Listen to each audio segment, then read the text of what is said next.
This is your Sound Off Extra review for WWE No Mercy 2017 from Los Angeles here on the official YouTube channel for the Solomonster Sounds Off Wrestling podcast. I am the Solomonster. The pay-per-view in the books only a few minutes ago. Overall, if I had to come up with a word to describe No Mercy here this year, I would call it a good show overall, but I was expecting more. I think going off the air, I was left with a feeling of, I guess just being underwhelmed would be the best word for it. I can't honestly sit here and call it a bad show because there were enough good matches to make it a good show. I thought the last hour dragged it down a lot. The two main events, and this is the ironic thing, the two main events were the matches that I was looking forward to. I really wasn't looking forward to anything else in particular other than those two main events. And those were the two matches that turned out to be the most disappointing to me. And it was the undercard that impressed me. In particular, the tag team title match and the women's match. I thought both those matches really delivered. So it was a good show. I also thought, I have to say, that the announcing with all of the force-fed lines on commentary was really bad tonight. I mean, there are nights when it's noticeably bad. But this was one of the more noticeable nights. You've got Booker T out there calling the tag team match when it was over. And everybody was on a high. Everybody was thinking, man, this was a great match. But these guys are so prone, this company is so prone to hyperbole, they can't just leave it alone, right? They have Booker out there, unless he did it on his own, calling it, that's the greatest tag team match I've ever seen. It's like, it was a great match, but what a completely ridiculous thing for him to say. You got Michael Cole going on and on and on during the Cena Reigns match when it was over about how John Cena is the greatest of all time. John Cena is the greatest of all time. And then he says that one day Roman Reigns could have that title. I wanted to vomit. I dry heaved. Thankfully nothing came out. But I wanted to vomit. So I thought the commentary was awful tonight. Twitter poll results, let's check it right now. Poll only went up about 10 minutes ago. We already have over 700 votes on Twitter at Solomonster. If you want to vote, it's not too late. 44% thumbs up, 56% thumbs down. It's amazing to me because before that third hour really kicked into gear, if you were to ask me, I would think those numbers would have been flipped. And if anything, the thumbs up rating would have been higher. So I really think that third hour dragged things down a lot. But let's just get into it here, and then we'll go match by match. They did confirm on the kickoff show that Asuka will be making her Raw debut at the TLC pay-per-view October 22nd in Minneapolis. They had a really cool video package that they had put together. Thought that was well done. I guess the question now is, who does she wrestle? You have two options here. You can have her come in and in her very first match challenge for the championship, steamroll Alexa Bliss, and win the title right out of the gate. Or you can take your time and sort of, feed some people to her first. Emma, would seem like a name that you can feed to her. You ask me, what do you do with Asuka? You put the title on her. That's it. Asuka's an attraction, undefeated, never been beaten. They're making a big deal out of her coming to the main roster. Alexa, and I'll talk about the women's match later. Alexa Bliss still the women's champion. Fatal 5-way match tonight. She beat them all. She's had individual matches with pretty much everybody, I think, in that match tonight, except maybe Emma. Where do you go from here? Well, logically, she should go to Asuka. I have no problem giving Asuka a title shot in her first match. I think that's the way to go. I think Asuka wins, and she continues her undefeated streak, and that's what I would do anyway. But Asuka is on her way in. The pre-show match on the kickoff was Elias against Apollo Cruz. Not a whole lot to say about this match. Pretty average stuff. Elias got the win with his drift away finish. I was talking about Apollo Cruz on the podcast earlier today, and a very athletic guy, very, very talented. I think that they could, probably come up with something better for him to be doing. Putting Titus with him, he's got to show a little bit more of his personality. The problem with Apollo Cruz, honestly, is that there isn't a whole lot of personality there that we've seen. He just may not have it. And he can do all the athletic moves in the world, and it's really cool to see a guy that looks like him, his size, doing a standing moonsault. But the guy's practically a charisma vacuum. There's got to be more there than that, and there really isn't. And so Elias is the one who seems to be getting the big push lately. Sometimes, he shows up and gets a babyface pop on some of these shows. So we'll see what they do with him, but the right guy won that match. Not really a surprise there. The pay-per-view opened with an Intercontinental title match. It was The Miz defending against Jason Jordan. Miz was the clear babyface here in LA. Well, I guess Miz comes from Ohio, but he's kind of an LA guy, right? Kind of a Hollywood guy. So not really too surprising for him to get a babyface reaction. Jordan, look, I thought Jordan looked real good in this match. I'll say the same thing I did about his match with Cena, the same thing I said about his match with Reigns. I think he went in there and he had a very good showing. He didn't embarrass himself. He didn't screw anything up. All the suplexes and everything was pretty cool. He got some near falls. In the end, though, Dallas, Axel, they got involved. Referee's attention's diverted. Curtis Axel punches Jason Jordan in the face, sends him backwards right into a skull-crushing finale. Big pop for The Miz scoring the pin to retain. That was very noticeable. The crowd went crazy when he won. After the match, Renee Young gets into the ring. She is going to interview Jason Jordan. And I was hoping for a Bret Hart moment here, where he would tell the fans to kiss his ass, which actually probably would have gotten him cheered. But in due time, I do think that at some point, especially if he keeps getting these types of reactions and keeps getting booed as he did tonight, I think it's only a matter of time before they let him go off on the fans.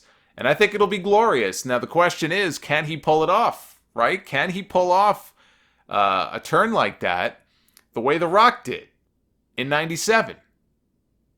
That remains to be seen. He does not have the charisma that The Rock does. Very few people do.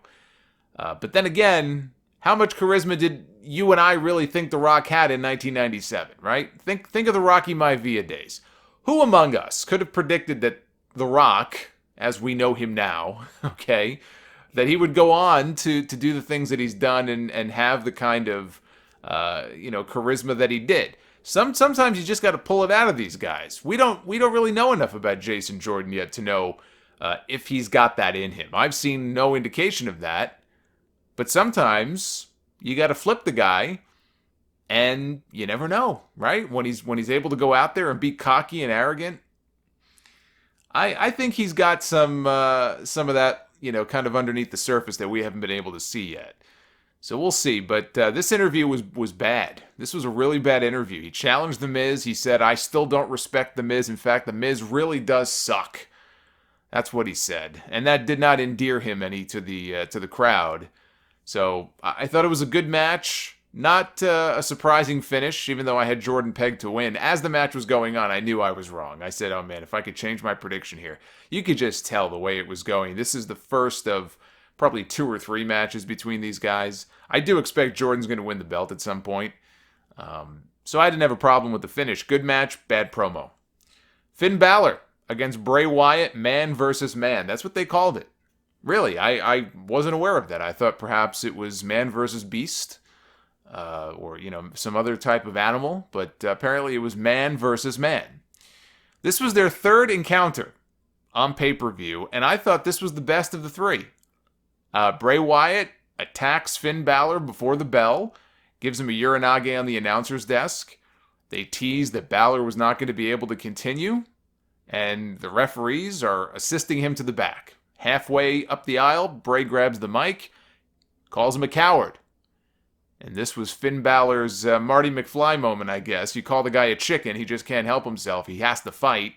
So he came back, and I thought they had what turned out to be a pretty good match. Bray focused on the ribs and the shoulder. It got a little boring there after a while, but he gave Balor a pair of throws. And I've seen Bray do this in his matches before, where, he kind of grabs the guy under. It's almost like he goes to pick him up in like a body slam position almost, but he just sort of hurls him halfway across the ring. And it's great with Balor because Balor is so lightweight that, Bray's bigger than he is. He can throw him around and it looks cool. So he gave him a pair of throws, threw him halfway across the ring. Looked really impressive. We got the Wyatt crab walk. Now, I have an issue with this. I know that it's wrestling. I know we've got the People's Elbow and Santino's Cobra, and there's always some ridiculous nonsense. But at this point, he's been doing it long enough. The stupid crab walk, Finn Balor is spooked. Like, it's completely stupid at this point. Guys get frozen in their tracks at the sight of this fat guy upside down walking on his hands. Kick him in the face, you fool. That's all you got to do. So Balor won with the coup de grace off the top. Bray Wyatt, once again, the eater of pins. It was the right move, though, if they want to protect Balor for an eventual Universal title match. And he could very well challenge for the Universal title before this year is out. I do think the reason they've kept him away and he hasn't gotten his rematch is because Brock is the champ. They have plans for him, and they don't want to beat Balor yet. And I could see why, for God's sake. Look what they did to poor Braun Strowman tonight. Look what they did to Samoa Joe. You know what? I don't want them to feed Balor to Lesnar. I know not everybody is a Finn Balor fan, but they don't have a lot of fresh faces left on Raw that Brock hasn't beaten. Balor is one of those people, so perhaps they'll keep him away from the championship for a few months longer. But we'll see where he goes, because this feud with Bray, it's got to be over. I don't see any reason for this feud to continue. Unless they want to do some sort of a stipulation match. I guess they could come back with that. That would be match number 4. This was already kind of ass backwards because you had a regular match to start. It built to the return of the Demon at SummerSlam, and Balor won. That should have been it. They came back with another regular match. So what do you do now? Back to the Demon? This feud needs to be over. We had Sheamus and Cesaro, the Bar, as they call themselves, against Seth Rollins and Dean Ambrose for the Raw Tag Team titles. This was by far the best thing on the entire show. This was a hell of a match, very physical right from the outset. Cesaro gave Ambrose a Cesaro swing outside the ring, whipped him right into the side of the steel steps. That was in the first 2 minutes. Cesaro, unfortunately, his night didn't end so well. He had most of his front teeth knocked out on a slingshot into the post. I don't recall exactly who gave him the slingshot, but if I had to take a guess, and if Bret Hart had to take a guess, it probably was Seth Rollins. I have to go back and see. Or I'm sure you guys will let me know. Because at first I didn't know exactly how it happened. I actually had to rewind my feed, and then I saw the slingshot, and as soon as Cesaro hit, he fell to his knees, you saw the blood, it's like, ugh. Blood is just pouring from this guy's mouth. You look at his teeth, it's like he looks like Sloth from the Goonies. I cringe at the thought of having one tooth knocked out. That's like one of the things that creeps me out. This guy had 3 or 4 of his front teeth just smashed in. Oh, God. But he soldiered on. He's a braver man than I. I probably would have been curled up in a fetal position. But he soldiered on, including the spot of the night. This was the spot of the night in the match of the night. So Sheamus gives white noise to Dean Ambrose. At the same time, Cesaro is up on the top rope. Seth Rollins, I guess he was outside, hops up on the top rope, goes to give Cesaro a Hurricane Rana off the top. Cesaro holds him. So you've got Sheamus with Ambrose set up for white noise. He hits it. And Cesaro turns what had been a Hurricane Rana attempt into a powerbomb off the top rope. He powerbombs Rollins from the top onto Dean Ambrose. Awesome move. That should have ended this match. If we're being honest here, that's a match-ending move right there. But Ambrose somehow kicked out. Sheamus went for a bro kick on Ambrose. Ambrose collapsed before the kick could even connect. They did the Bret Diesel spot from Survivor Series 95, where Diesel went for the jackknife, and Bret Hart just sort of collapsed underneath him, and Diesel backs off, and he's kind of showing mercy, and I remember Mr. Perfect on commentary, what's he waiting for? They're yelling at him, and sure enough, Diesel goes, finally he goes down to pick up Bret to go for another power bomb, and Bret was playing possum, and he rolled him up, and he won the championship. Unfortunately for Ambrose, that did not happen here. Sheamus did kick out, and then he went for a bro kick again, but he hit Cesaro, as if the poor guy hadn't gone through enough. Rollins hit the Kingslayer knee on Sheamus, right into the Dirty Deeds for the pin. Excellent match, and I do not envy that trip to the dentist for Cesaro. I'm looking at photos. They have photos up on WWE.com of, he's backstage smiling and showing his teeth off and everything, and I'm just having The idea of him having to go to the dentist to have all that work done, I'm having a panic attack just thinking about it. Fatal 5-way. For the Raw Women's Championship, we had Alexa Bliss defending against Nia Jax, Bayley, Emma, and Sasha Banks. And of course, the story here is that, well, the champ is at an extreme disadvantage. How could she possibly retain her championship? And whenever they push that narrative, it usually means the person is retaining. That's another one of my little pet peeves about WWE, and I don't know if I should blame Michael Cole or Kevin Dunn, or I guess it's Kevin Dunn and Vince McMahon. I mean, the buck stops with them, but how many times have we heard Michael Cole or Booker T or anybody really on commentary? There's a near fall, and instead of letting the near fall play out, they have to go ahead and telegraph it by saying, we've got a new champion, or he's got the title won. And every single time the person kicks out. I hate when they do that. And they've done that for years. Why do they insist on doing that? I'm not even saying they did it in this match. I honestly don't remember if they did it in this match or not. I'm almost positive they did it in some other match on this show. But they do it all the time. It's just one of my little pet peeves that could be very easily corrected, and they just don't do it. This was a really good match. I enjoyed this. This did not go very long. But I thought the action was really good.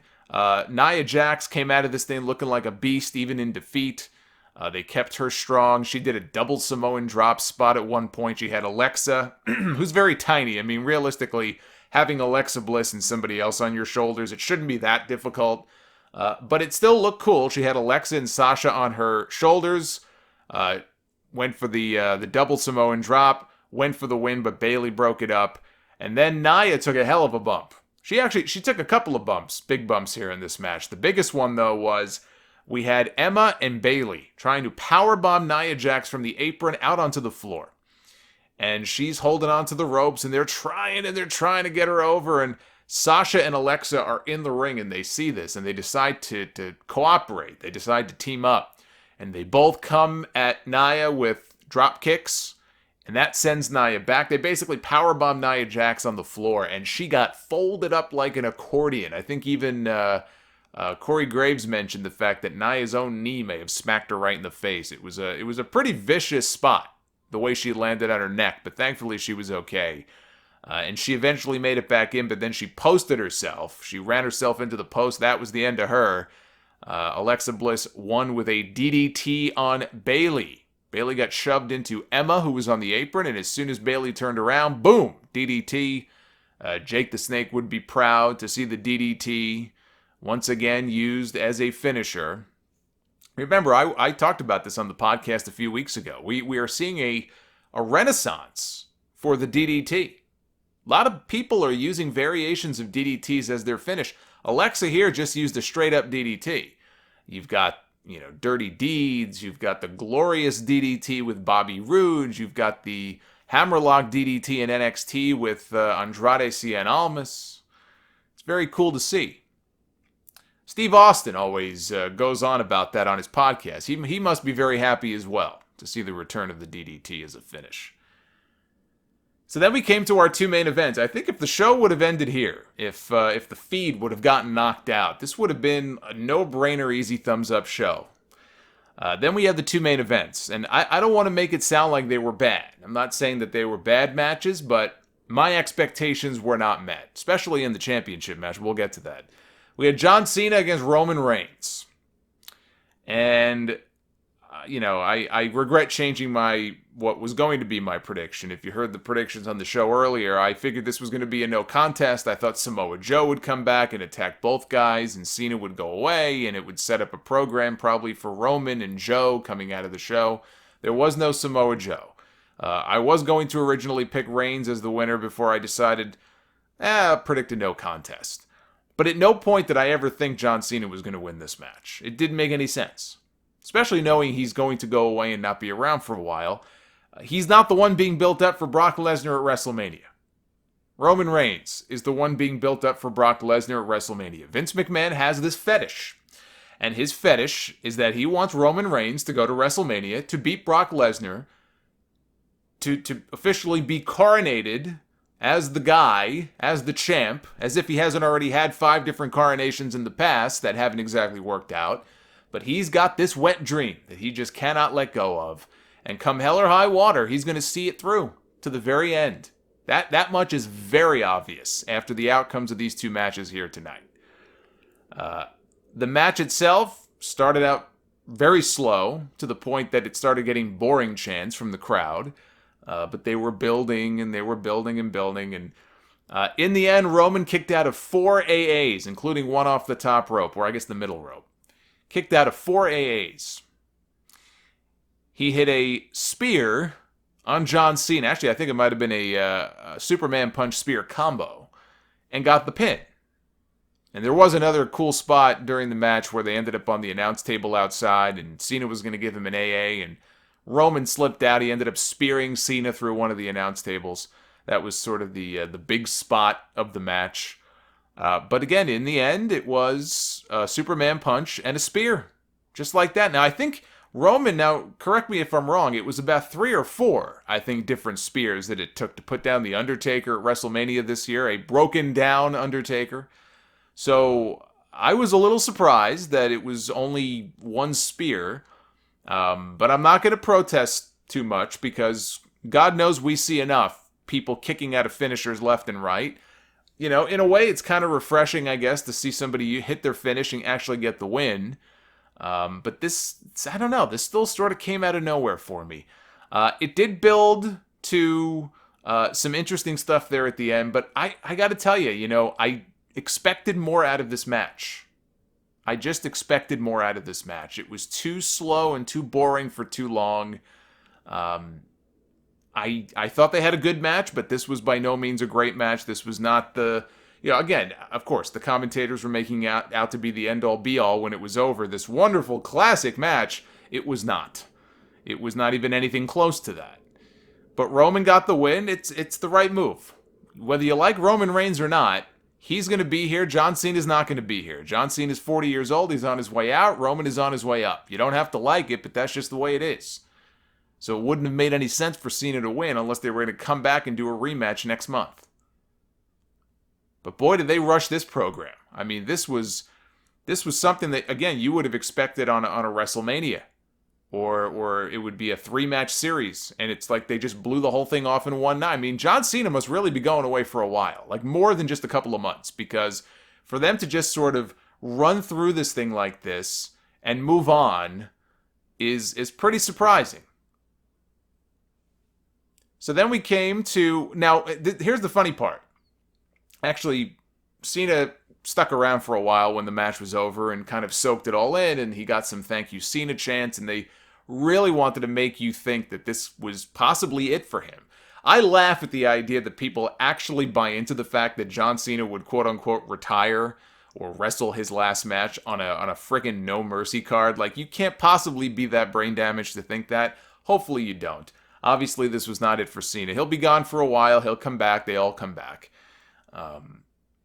But the path for Roman is very obvious now, as if it wasn't already, right? Beats The Undertaker at WrestleMania. Beats John Cena. There's only one guy left. We all know who that is. Now, at this point, I thought, well, they're going to give Brock and Braun some time here, right?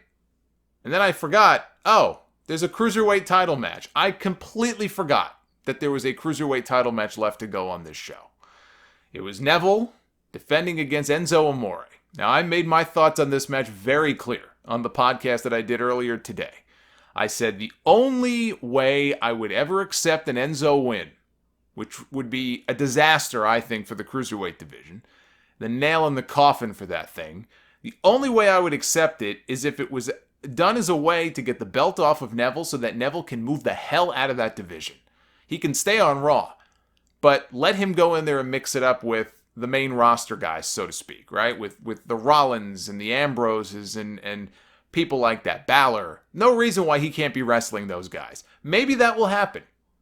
I honestly don't think it will. I think they're going to continue this stupid program, and Neville is going to be stuck right where he is. So maybe they'll prove me wrong in time. But this was the death knell for the Cruiserweight division. Now, the division has been sick for a long time. A lot of people don't care about the Cruiserweight division. A lot of talented guys. Grand Metalik, right? Cedric Alexander, Rich Swann. These are all talented people. And yet, there is no buzz around the Cruiserweight division. There is no clamoring for the people. There is that energy. Use the word Cruiserweight. What do you think of? You think of the Cruiserweights from WCW 20 years ago, when Bischoff brought those guys in. And they would open the show. 10, 15-minute match. There was an energy about it. That's not there. Ever since that division started, it's about a year old now. It was a year ago this month that the Cruiserweights came to Raw. And on the 1-year anniversary, they killed it. Rest in peace, Cruiserweight division. Enzo Amore, your new Cruiserweight champion. And to make matters worse, this match sucked. It wasn't even a good match. The match sucked. The finish sucked. Everything about it was terrible. Only silver lining is, like I said, if Neville was to move out of this horrid division, then great. But I don't see that happening. Neville just dominated Enzo for about 95% of the match.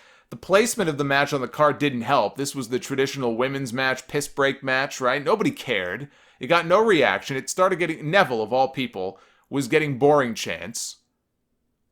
He was going to go for the red arrow. He had second thoughts. He went for a different move. He went for a different flip. He missed. He crashed and burned. Enzo came off the top rope, hooked the DDT on the way down. Got a near fall. So Enzo ends up out of the ring. Referee is counting. Neville goes outside. He basically threw Enzo over where the little timekeeper cubicle area is. Threw him over there. The referee is counting and counting and counting, and I guess Neville was breaking up the count, but he's counting and counting, and I'm like, what is this, like a 30 count here? He's been outside for like 5 minutes. What's going on here? So they have Enzo pick up the Cruiserweight Championship and hold it in the air, and this just completely upsets Neville. The guy is just holding the title up, and Neville is completely upset. He goes outside. Now, Enzo, with the title, slides into the ring.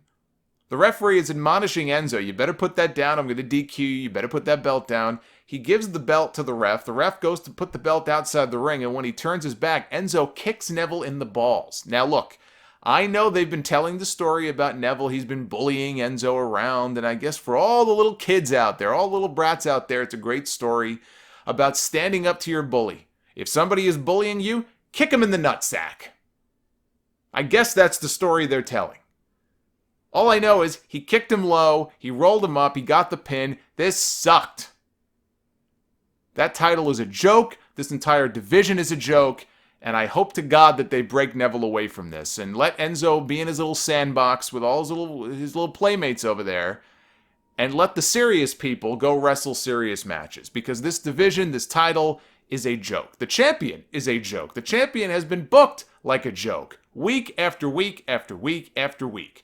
How many weeks in a row was he booted in the face and laid out by Big Cass?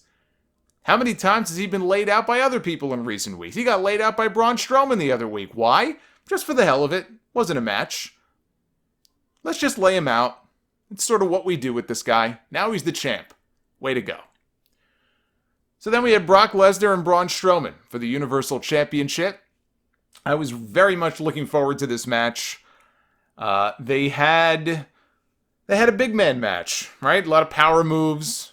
Braun right out of the gate throwing Brock around. Brock hit a German suplex. Braun immediately sprung right back up. Actually gave Brock a hell of a chokeslam. I mean, Brock got some height. Brock Lesnar, people talk a lot of crap about Brock Lesnar, but I will tell you this.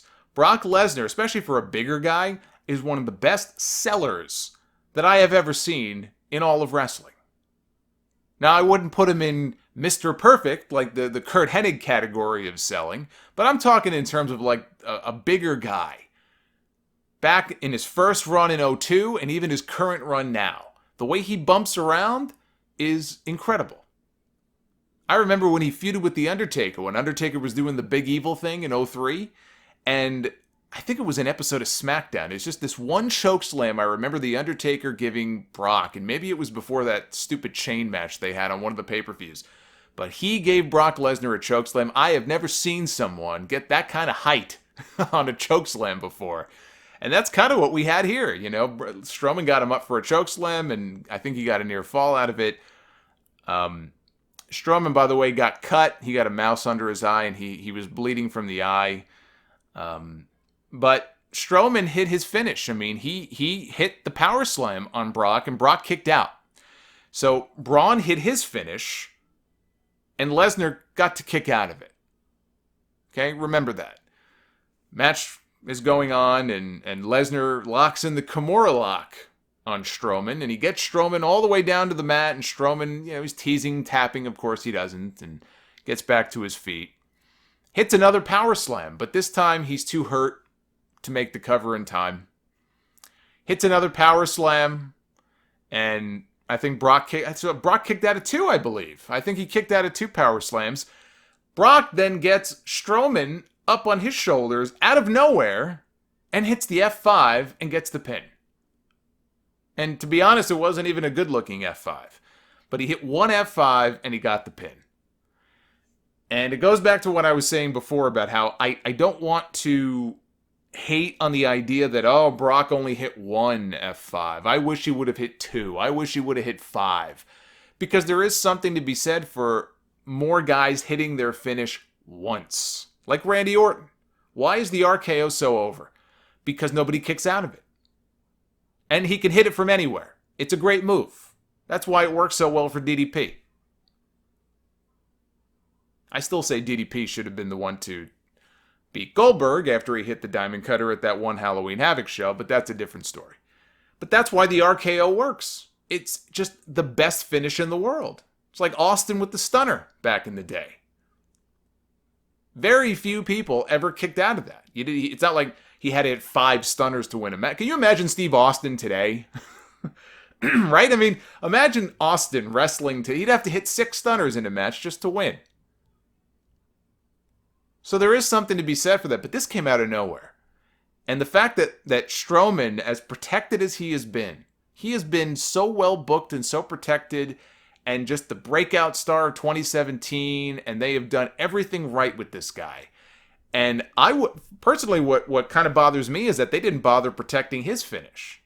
They protect Brock's finish, and I guess it makes sense, he's the champ, but they really didn't protect Braun's finish. He hit like 2 of them, and Brock kicked out. And this just came out of nowhere. So I don't know exactly what I was expecting, but whatever it was more than what we got. When this match was over, I was disappointed. I didn't think it was shit, but this was not the match that I was hoping for. And unfortunately, that was the main event. That's how they went off the air. Very underwhelming. I'm not going to sit here and say that I'm shocked by the finish. I wanted Braun to win. If you heard my predictions earlier today, if it were up to me, the momentum was there, the time was right, I would have put the championship on Braun Strowman. Very rarely do you have a guy that looks like him come along as good as he is. Come along and get over the way he has and be able to... And he's had a lot of really good matches too. And Roman Reigns deserves a lot of credit for that, for working with him, and the two of them have great chemistry. But, Braun's had other pretty good matches as well. It's not just with Roman. It's not often a guy that looks like Braun Strowman comes along and is as good as he is. I thought the time was right. I would have pulled the trigger. But I predicted that Brock would win. Why? Because, again, it goes back to Vince McMahon. He has a plan. And his plan, it's not a secret plan, and it's not going to change, barring an injury. It is going to be Brock Lesnar against Roman Reigns at WrestleMania. And Roman Reigns will win the Universal Championship. That's just the way it is. And so because of that, I guess he must have felt that, we have to stay the course. They're telling a story. Lesnar wins the championship at WrestleMania 33, and he walks into WrestleMania 34 as the champion. They don't want to interrupt this title reign. They're telling the story with Roman where he beats The Undertaker. And remember at WrestleMania, Jim Ross on commentary. I think it was Jim Ross or Michael Cole. Might have been Michael Cole. Probably was Cole. This is the biggest win of Roman Reigns' career. Right? You heard that tonight. Made the same comment. This is now the biggest win of Roman Reigns' career, which I'm sure is news to The Undertaker sitting at home watching this. So that's the story they're telling here. You could see the seeds are being planted along the way. As predictable as it is, Vince has his story, and everybody be damned. Whether you like it or not, it's the story that he's telling. So that was No Mercy, a show that sort of fell off a cliff in that third hour a little bit and ended on a very underwhelming note. But, I would certainly, if I had to tell somebody who did not see the show what to go back and watch, I would say watch the main events, but just don't go into it expecting a whole lot out of it.